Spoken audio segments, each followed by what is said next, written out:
at it again, and as a lot of you guys know, because we've talked about it on this channel before, there is a race going on for Gov of New York between Hochul and Zeldin, Mr. Lee Zeldin, right? And it's been quite the race to watch because Lee Zeldin has been surging more recently for obvious reasons. So I just wanted to take the time to touch on a couple things with that I think you guys are going to find very, very interesting. So before we get into that, make sure you guys hit that like button. And if you're not subscribed to the channel already, hit that subscribe button down below and join the family. All right, join the family.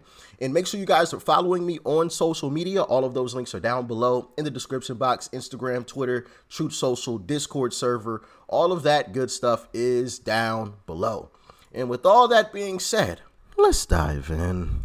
Lee Zeldin, Republican candidate for governor of New York, joins us now in studio. Zeldin. All right. Congressman, we see this strategy here. Hillary used it yesterday, and Hochul's using it now.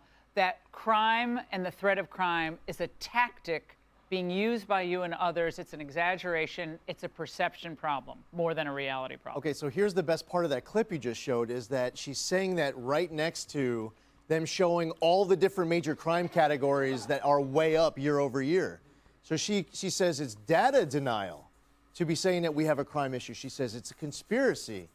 And even CNN this morning, when she's doing that side by side, it's showing how major crime category one after another. So this morning I'm at Pier 45, where there was that terrible attack that you just referenced.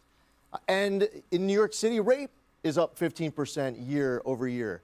So what people want is for their candidates, whether it's the governor or the person running for that position, to be talking about how we understand why you're upset about this. Here are my solutions to fix it. We'll have a zero tolerance for crime. We're going to support our men and women in law enforcement. We're going to fire rogue district attorneys who refuse to enforce the law. We're going to roll back these pro-criminal laws that they have passed.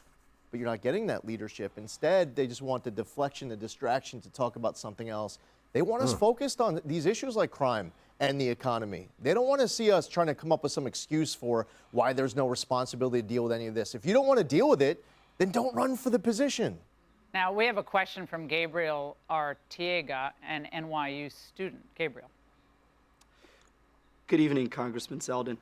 My name is Gabe Artiega. I'm from Brooklyn, New York, and I'm also a first-year college student here in New York City. In recent years, I have seen the city that I love deteriorate and become a shell of itself because our elected leaders do not want to enforce the laws that keep us safe. What would you do as governor to address my concerns about public safety?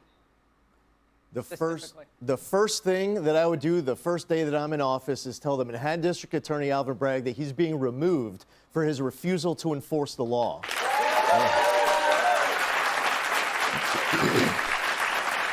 Love it.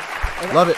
Listen, while plan A is for the state legislature to come to the table and work with me, they're saying that they're not going to work together with the need to roll back these pro-criminal laws like cashless bail. Dirty. So what we're going to do on day one to force them to the table is that we are going to declare a crime emergency here in the state of New York, and we are going to suspend cashless bail, less is more, raise the age, the HALT Act, the discovery law changes.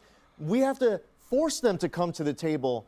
You deserve your governor to be doing absolutely everything in their power to make your life here in New York City safer on the streets, in the subways. You're not getting that now. And I also am relieved to think about the law enforcement officer who's going to be able to go to sleep on January 1st, knowing that once again they have a governor who has their back. All right. Now, Absolutely.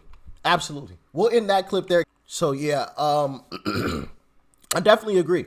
We deserve to walk on our streets without having to constantly look over our shoulders, right? If people are actually doing the jobs that they're supposed to be doing, we should be able to do that. If not, if we have to walk the streets and have to constantly look over our shoulders, why do we have these guys and gals in the positions that they're in?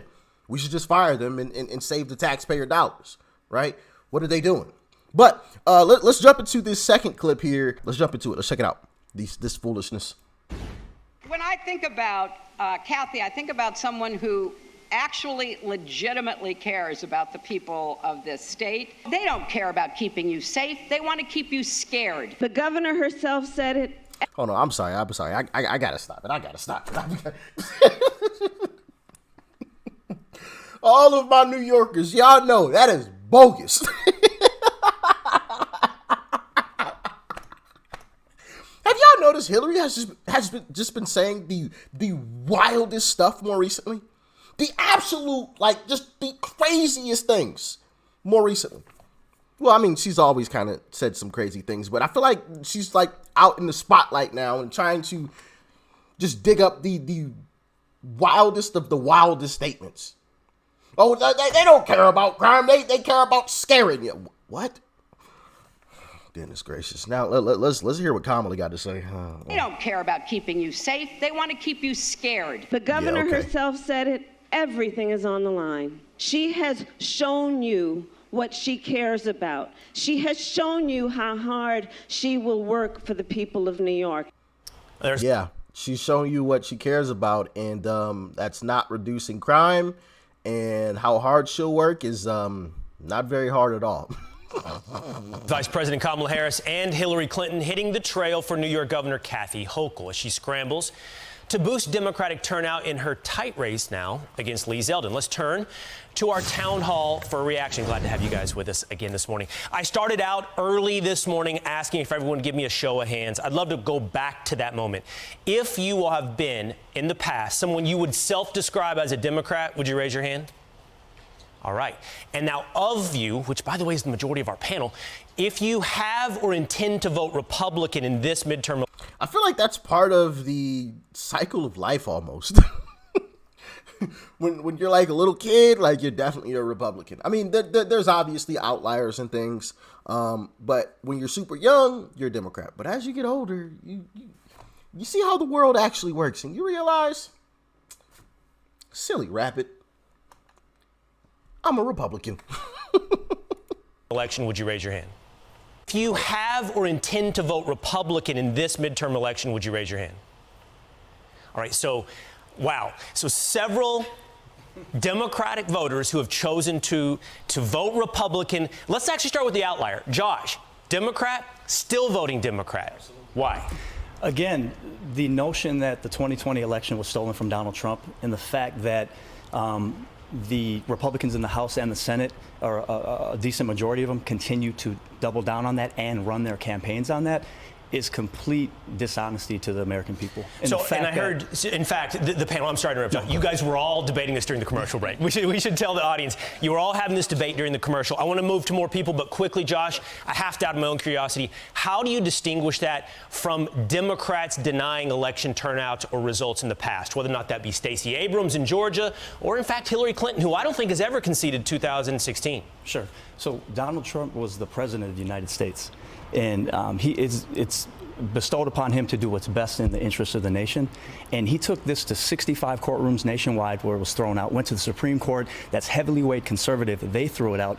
The notion that you can continue to run on that and be divisive and cause the chaos that is happening, the infighting that is happening based on the notion the election was stolen, is unacceptable. Okay, unacceptable to you, Josh. Now, as we point out, though, you are the outlier here because the other past Democratic voters have all said they're going to vote Republican. Brian, what do you want to say? What about competence, right? I mean, he's voting now to keep the party that's in place, and they're not doing the job. They're not serving the people right now. So instead of looking back at what happened in 2020, let's look at what's going on right now. What's on the ballot box right now is how do we want the future to be? Right. And it's not looking in the rearview mirror. And I think Americans are angry about crime. I think we're angry about the economy. We're uncertain about our safety. And I think these issues have to be addressed. You know, and all four of you on the front row said you vote Democrat in the past. You know, Brian brings up local issues here in New York.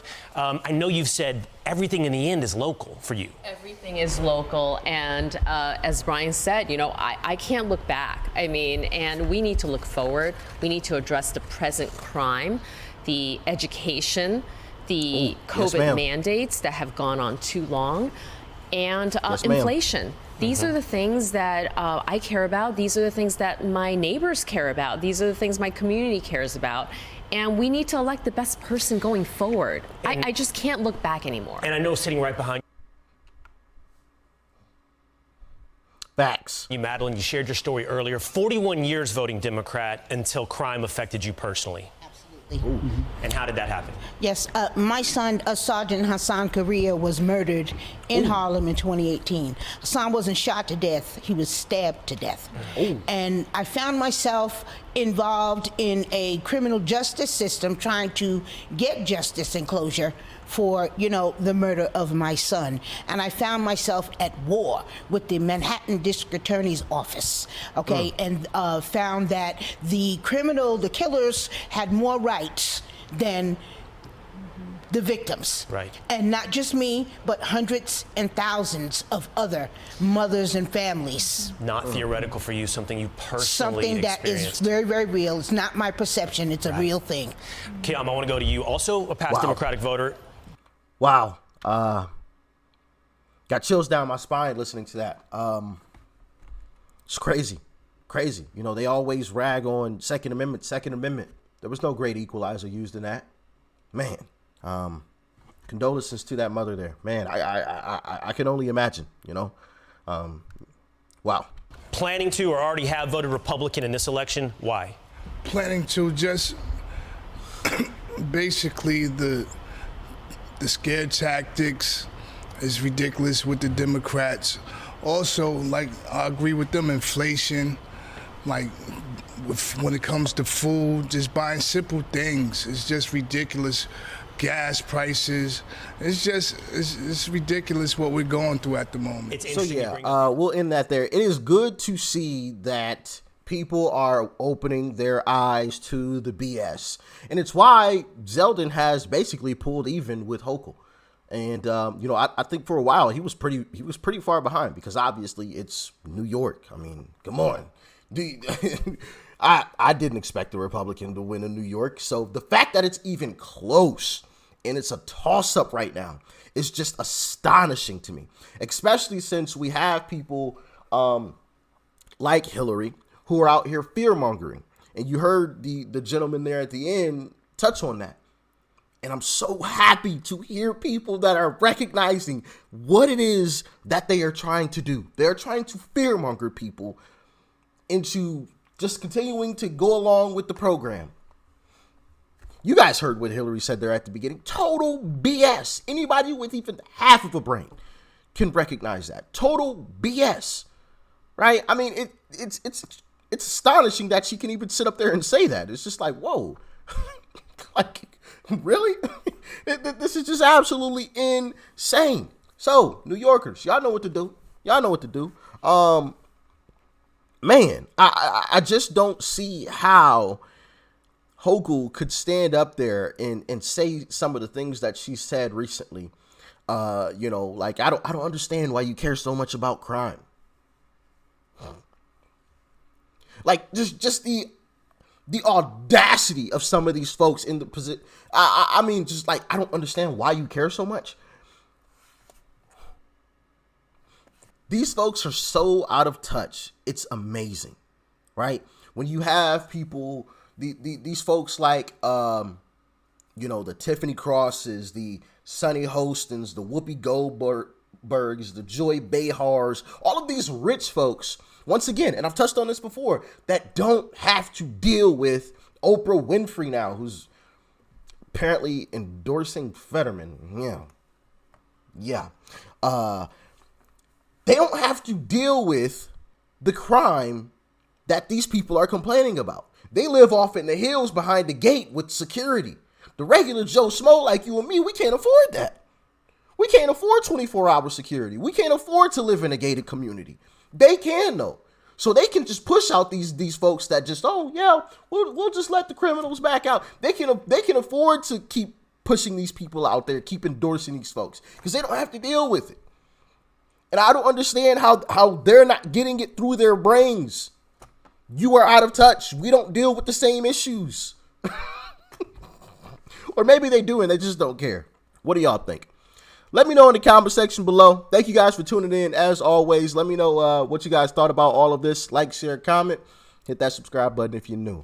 Peace and love. I'm out.